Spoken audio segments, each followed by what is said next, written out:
आप सभी दोस्तों का बहुत बहुत स्वागत करते हैं हम अपने YouTube चैनल में। दोस्तों आ चुके हैं फिर से एक और न्यू वीडियो लेकर, और इस वीडियो में आप सभी दोस्त जानने वाले हैं 71 बीपीएससी का। और यहाँ पे हम आपको दिखा दे रहे हैं 71 बीपीएससी का दोस्तों क्लास नंबर 5 में आप सभी दोस्तों का बहुत बहुत स्वागत करते हैं दोस्तों। ठीक है, तो जैसा कि मैंने आप सभी दोस्तों को बताया था कि पर डे मैं 71 बीपीएससी का जब जब क्लास चलेगा मैं आपके साथ आऊँगा और पढ़कर आप सभी दोस्तों को लास्ट में बताऊंगा कि आज के क्लास में क्या क्या हुआ है दोस्तों। ठीक है, तो 71 बीपीएससी का क्लास स्टार्ट हो चुका है डे 5 का, तो हम जा रहे हैं डे 5 का कंप्लीट करने के लिए। उसके बाद आप सभी दोस्तों को लास्ट में बताएंगे कि डे 5 में हमें क्या क्या नया सीखने को मिला है दोस्तों। ठीक है, तो हम उम्मीद करते हैं कि यह वीडियो आपको पसंद आएगी दोस्तों। ठीक है, तो वीडियो में आप बने रहिएगा। चलिए आपको लास्ट में रिव्यू देंगे कि आज कौन कौन सा टॉपिक पढ़ाई हुआ है, क्या क्या हमें जानकारी मिला है दोस्तों, तो वीडियो में बने रहिएगा। खान सर का 71 बीपीएससी का डे 5 दोस्तों समाप्त हो चुका है। तो आइए जानते हैं डे 5 में हमें क्या क्या नया सीखने को मिला दोस्तों। ठीक है, तो जैसा कि आप सब दोस्तों को मैंने पिछले वाले वीडियो में बताया था कि मुद्रास्फीति कारण के आधार पर 3 प्रकार का होता है, जिसमें एक उपभोक्ता मांग करते हैं जिसे मांग जनित मुद्रास्फीति करते होता है, एक होता है लागत जनित जो कि उत्पादक करता है, और एक होता है निर्मित दोस्तों। ठीक है, तो मांग जनित जो मुद्रास्फीति होता है पिछले वाले क्लास में मैंने बता ही दिया है दोस्तों, और आज के क्लास में डे 5 में लागत जनित जो मुद्रास्फीति होता है इसके कुछ प्रकार के बारे में बात की। उसके बाद चलिए बताते हैं इसमें कौन कौन सा प्रकार आता है, फिर आगे बताएंगे दोस्तों। ठीक है, जब उत्पादक के साधन के लागत में वृद्धि हो जाता है, जैसे कि सामान कोई भी उत्पादक है जो बाहर से मंगाएगा उसका कॉस्ट अगर ज़्यादा हो जाएगा तो वहाँ से ऑटोमेटिक वो अपने सामान पर वस्तु पर भी अपना मूल्य बढ़ा देगा, जिससे लागत जनित मुद्रास्फीति उत्पन्न हो जाता है दोस्तों। एक नंबर यह हो गया। दूसरा होता है जमाखोरी, वस्तुओं की जमाखोरी।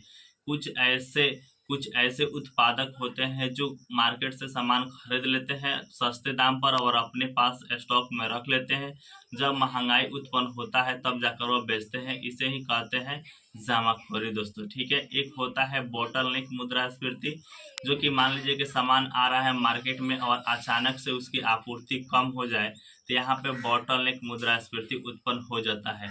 एक होता है मुद्रा का मूल्य ह्रास, जब भारतीय मूल्य का मुद्रा ह्रास हो जाता है तो बाहर से जो उत्पादक सामान मंगाते हैं तो उसे ज़्यादा में पड़ता है, जिसके चलते वो अपने वस्तु की भी सामान बढ़ा देते हैं, मूल्य बढ़ा देते हैं, जिसके चलते से लागत जनित मुद्रास्फीति उत्पन्न हो जाता है। एक होता है आपके सामने हम बताते कच्चे तेल में वृद्धि दोस्तों। ठीक है, अगर अंतर्राष्ट्रीय लेवल पर कच्चे तेल में अगर वृद्धि हो जाए तो ऑटोमेटिक हमारा सामान भी महंगा हो जाएगा, जिससे चलते लागत जनित मुद्रास्फीति उत्पन्न हो जाता है। ऐसे कुछ प्रकार बताए लागत जनित मुद्रास्फीति के दोस्तों। ठीक है, उसके बाद तीसरा जो पॉइंट होता है कि निर्मित मुद्रास्फीति या मजदूरी मूल्य मुद्रास्फीति कैसे उत्पन्न होता है, तो एग्जाम्पल के तौर पर आप समझ सकते हैं।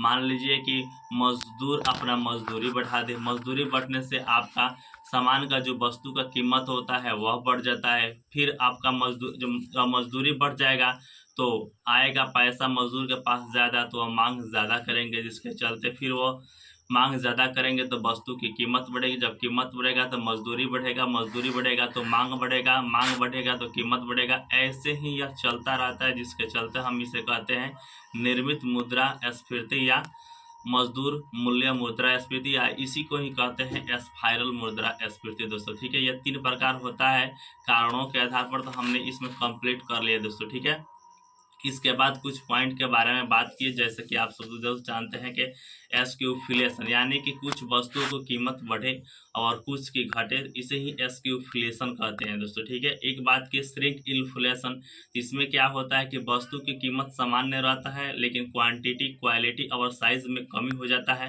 ये श्रिंक मुद्रास्फीति हो जाता है। जैसे कि आप पार्ले जी के बिस्कुट का नाम सुने होंगे कि कीमत वही है लेकिन साइज घट चुका है दोस्तों। ठीक है, एक होता है दोस्तों मूलभूत मुद्रास्फीति और एक होता है हेडलाइन मुद्रास्फीति। मूलभूत मुद्रास्फीति की बात की यानी कि कोर इन्फ्लेशन दोस्तों। ठीक है, जब हम इन्फ्लेशन में सभी वस्तुओं की बात करें और खाद्य और ईंधन पदार्थ को छोड़कर तो उसे कोर इन्फ्लेशन कहते हैं। ठीक है, वहीं बात की जाए हेडलाइन मुद्रास्फीति में, यहाँ पे सभी वस्तु और सेवाओं को कीमतों के बारे में मापते हैं, तो इसमें शामिल किया जाता है खाद्य और ईंधन पदार्थ भी, इसे कहते हैं हेडलाइन मुद्रास्फीति दोस्तों, ठीक है।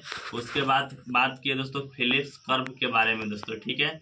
फिलिप्स कर्व जिसे A.W. फिलिप्स ने दिया, आप सभी दोस्तों को बता दें कि A.W. फिलिप्स ने दिया, जो कि बेरोजगारी और मुद्रास्फीति के बीच एक नकारात्मक संबंध बताता है दोस्तों। अगर बेरोजगारी बढ़ेगा तो मुद्रास्फीति अगर बढ़ेगा तो बेरोजगारी कम होगा, ठीक है। इसलिए नकारात्मक संबंध हो गया, लेकिन यह थोड़े समय के लिए होता है। लंबे समय के लिए बात किया जाए तो बेरोजगारी अगर बढ़े और मुद्रास्फीति बढ़ेगा तो बेरोजगारी पर कोई प्रभाव नहीं पड़ेगा लॉन्ग टर्म में। इसे ही बताया था A.W. फिलिप्स ने दोस्तों, ठीक है। इसके बाद बात की जाए तो इसके बाद दोस्तों बात की जाए कि मुद्रास्फीति को कैसे मापा जाता है दोस्तों, ठीक है।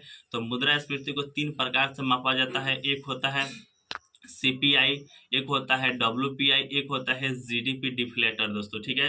CPI जो मापता है वो आपका उपभोक्ता के बारे में मापता है, ठीक है। और वहीं बात की जाए WPI के तो उत्पादक के बारे में मापता है दोस्तों। उत्पादक के लिए कितना इन्फ्लेशन है इसके लिए मापे तो आपका WPI होता है। बात की जाए CPI के तो CPI में 6 प्रकार होता है दोस्तों। एक होता है CPI औद्योगिक श्रमिक, एक होता है CPI कृषि श्रमिक, एक होता है CPI ग्रामीण श्रमिक, और एक में होता है दोस्तों CPI शहरी, CPI ग्रामीण, ठीक है। और इसी को मिला दिया जाए CPI संयुक्त श्रमिक कहते हैं दोस्तों, ठीक है। इस 3 को बात की जाए जिसमें CPI औद्योगिक, CPI कृषि, CPI ग्रामीण को, तो यह मापता है श्रम मंत्रालय दोस्तों, ठीक है। वहीं बात की जाए CPI ग्रामीण, CPI शहरी और CPI संयुक्त को, तो यह मापता है दोस्तों NSO कहता है, जो सांख्यिकी एवं कार्यान्वयन मंत्रालय होता है दोस्तों, ठीक है। CPI में वस्तु की बात की जाए तो CPI ग्रामीण में बात करें तो 448 वस्तु है, और CPI शहरी में बात की जाए तो 460 वस्तु है। CPI का आधार वर्ष की बात की जाए, CPI का आधार वर्ष 2010 पहले था, लेकिन अब चेंज होकर 2012 हो चुका है दोस्तों। CPI का और मुख्य सूचकांक की बात की जाए तो हम लोग CPI संयुक्त को ही सही मानते हैं दोस्तों, ठीक है। तो यहाँ तक कंप्लीट पढ़ाई हुआ था डे 5 में दोस्तों। आपको यह वीडियो कैसा लगा आप नीचे कमेंट कर बता सकते हैं। और डे 6 के क्लास में आप सब जानते हैं कि जो WPI होता है इसके बारे में कंप्लीट जानकारी बताया जाएगा। तो वीडियो में आप बने रहिएगा डे 6 के साथ।